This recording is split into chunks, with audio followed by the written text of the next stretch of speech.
Assalamualaikum warahmatullahi wabarakatuh. Perkenalkan, nama saya Erik Asdita Utama. Saya akan menjelaskan statistik induktif.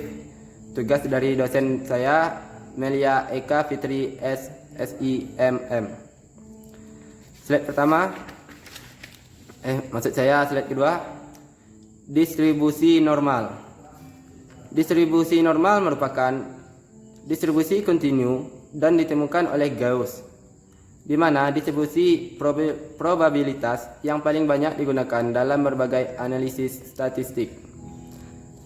Rumusnya yaitu di slide ketiga, fx sama dengan 1 per standar deviasi akar 2pi dikali E di pangkat min setengah dikali X dikurang mean per standar deviasi dikuadratkan.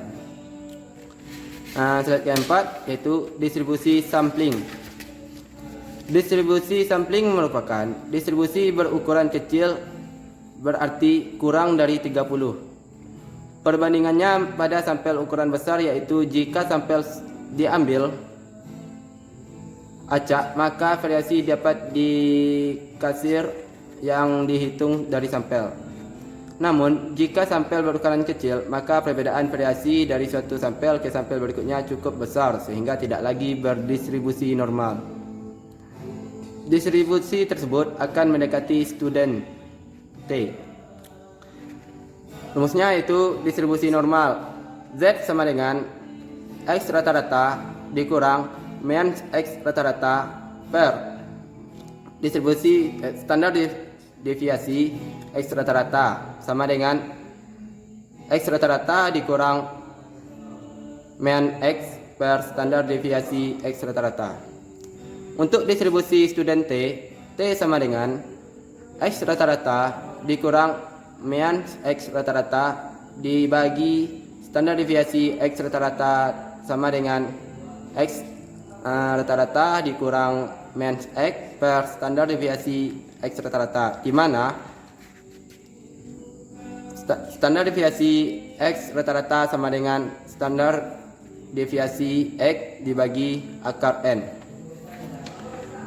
Slide selanjutnya, distribusi sampel rata-rata. Bila populasi N terbatas dengan rata-rata mean X dan simpangan baku mean X diambil sampel berukuran N secara berulang tanpa pengembalian, maka akan diperoleh distribusi sampel rata-rata yang mempunyai rata-rata sama dengan mean X rata-rata sama dengan mean X. Simpangan bakunya yaitu standar deviasi X rata-rata sama dengan standar deviasi X per akar N dikali akar N dikurang N kecil dibagi N dikurang 1. Pendugaan parameter.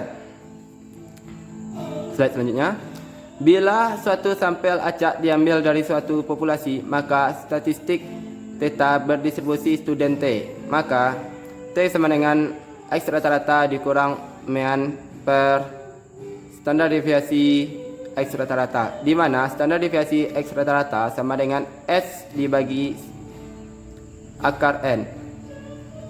Derajat bebas V sama dengan N dikurang 1. Selanjutnya, pengujian hipotesis. Pengujian hipotesis merupakan metode pengembalian keputusan yang didasarkan dari analisis data, baik dari percobaan yang terkontrol maupun dari observasi, atau langkah yang akan dilakukan dengan tujuan untuk memutuskan apakah kita menerima atau menolak hipotesis mengenai parameter populasi. Dari definisi di atas kita mendapatkan contoh soal.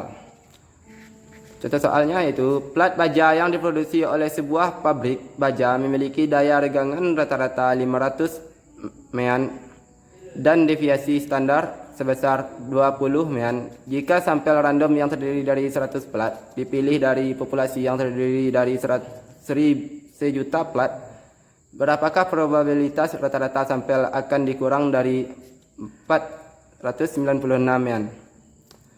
Diketahui mennya 500, n-nya 1.000.000 populasi besar, standar deviasinya 20, n-nya 100. Ditanya P, X rata-rata kurang dari 496.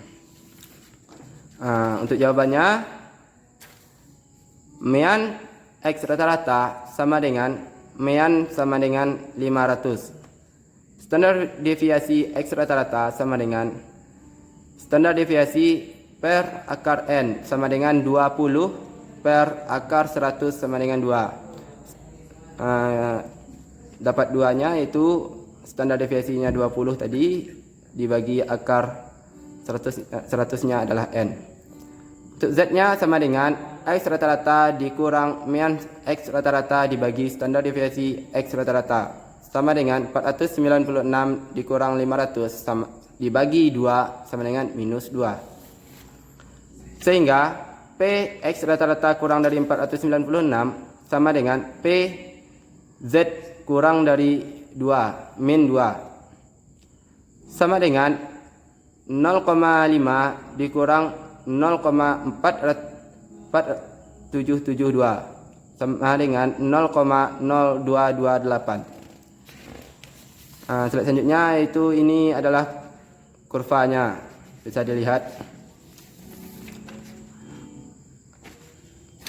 Untuk kesimpulannya, lihat kurvanya tadi ya.